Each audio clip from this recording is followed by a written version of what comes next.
كانت عندي حوالي 16 سنة 17 سنة، بديت أسمع سلطان الطرب، فبسمعه وبحبه، ولكن بقلده ولا لا، صعب. يعني أنا عندي مش تكنيك بتقلد؟ لوحدي، عندي عندي تكنيك لوحدي وعندي لعب لوحدي في الغنى، واكيد سلطان الطرب عنده تكنيك بتاعه مستحيل اقلده.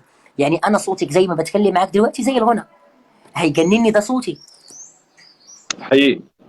حقيقي. يعني محمد الريفي سعد المجرد من افضل المطربين في الوطن الوطن العربي. العربي اكيد. ومغربي مثلك، ليه ما حاولتش تعمل معاه شغل؟ غير ما جاتش الفرصه، ما جاتش الفرصه. انت عارف، طب ساعة في بلد وانا في بلد، وانا كنت تعبان زي ما قلت لك سنتين، غير ما جاتش الفرصه. بس انت في المغرب وهو في المغرب، صح؟ لا، ودلوقتي في فرنسا.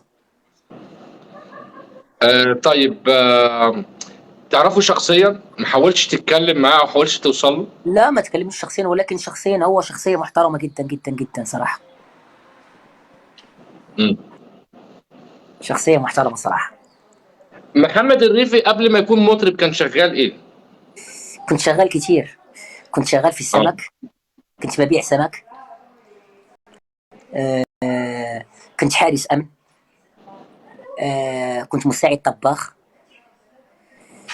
كنت كمان مساعد طباخ،